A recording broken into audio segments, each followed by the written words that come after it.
পবিত্র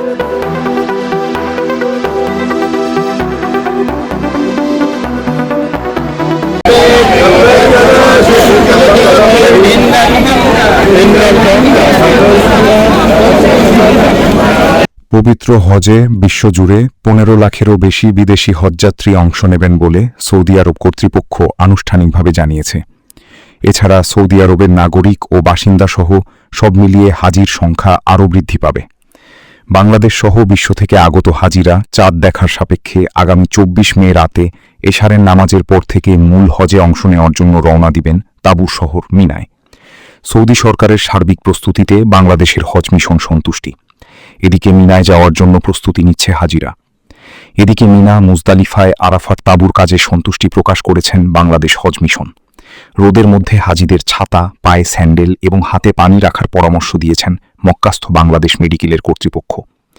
বাংলাদেশ থেকে গতকাল পর্যন্ত 59,055 জন হজযাত্রী ইতিমধ্যেই মক্কায় পৌঁছেছেন।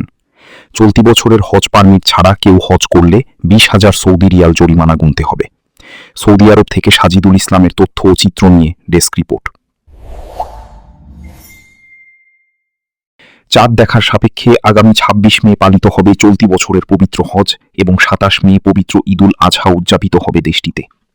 বাংলাদেশ ও সৌদি সরকারের সার্বিক প্রস্তুতিতে সন্তুষ্টি এবং মূল হজে অংশ নিতে মিনার প্রস্তুতি নিচ্ছে হাজিরা।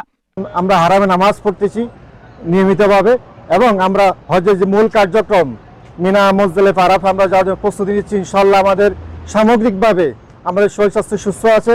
আমরা দেশবাসীর জন্য দোয়া চাই এবং আমরাও দেশের জন্য দোয়া করি।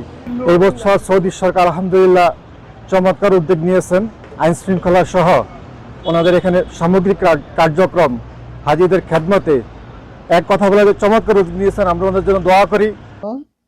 আমরা এখন মূল হজের জন্য অপেক্ষায় আছি। ইনশাআল্লাহ আমরা মিনা মুজদালিফা আরাফা যাব। সবাই আমাদের জন্য দোয়া করবেন।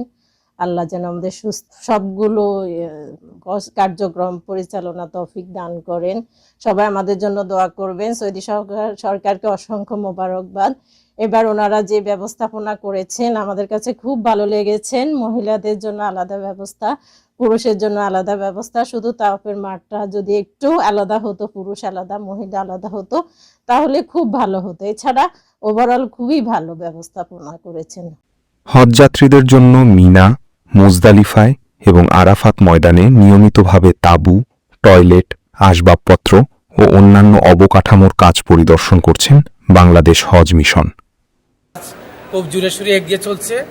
আজকে আমরা কাউন্সিলর হজ, কনসাল হজ এবং ধর্ম বিষয়ক মন্ত্রণালয়ের কর্মকর্তাদের সমন্বয়ে সবাই তাঁবু নির্মাণ কাজের অগ্রগতি দেখতে এসেছি। আলবাইদ গ্যাস সরকারি হাজিদের তাঁবু নির্মাণ করছে, বেসরকারি হাজিদের গ্যাস তাঁবুও বিভিন্ন কোম্পানি নির্মাণ করছে। আমরা সবগুলাই পরিদর্শন করছি। তো তারা আশ্বাস দিয়েছে সুন্দরভাবে, সুষ্ঠুভাবে এবং হাজিদের যাতে আরামদায়কভাবে হজ সম্পন্ন করতে পারে, তারা আন্তরিকভাবে সেই প্রচেষ্টা চালিয়ে যাচ্ছে বলে আমাদের জানিয়েছে। এবং এই বছর আমরা যেটা অবগত হলাম, এই ওয়াশ ব্লক এবং পরিচ্ছন্নতা কার্যক্রম বা ওয়াশরুম ম্যানেজমেন্ট তারা একটু আরও আধুনিক এবং আরও সুন্দরভাবে করার চেষ্টা করছে। তা আমরা পরিদর্শনকালে এটা আমরা দেখেছি। আমাদের মাননীয় মন্ত্রী, ধর্ম বিষয়ক মন্ত্রণালয় এবং সম্মানিত সচিব বাংলাদেশ থেকে প্রতি মুহূর্তে আমাদের খোঁজখবর নিচ্ছেন, কাজের অগ্রগতি জানছেন এবং মাননীয় মন্ত্রী যে মনিটরিং দলের সভাপতি স্যার প্রতি মুহূর্তে আমাদের কাছে যোগাযোগ করে এই বিষয়ের সার্বিক অগ্রগতি এবং সুষ্ঠুভাবে কাজ হচ্ছে কিনা এটা তদারকি করছেন।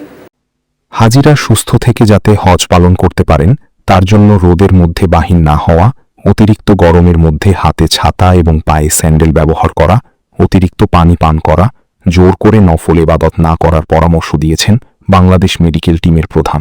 এখন আমাদের কিন্তু শারীরিক ফিটনেসটা আমাদের ধরে রাখতে হবে এবং এজন্য ওনাদেরকে অতিরিক্ত পরিশ্রম করা যাবে না এবং কখন টেম্পারেচার বেশি, পরিবেশের টেম্পারেচার বেশি, ওটা মাথায় রেখে ওনাদের সেই মুভমেন্টগুলো করা উচিত।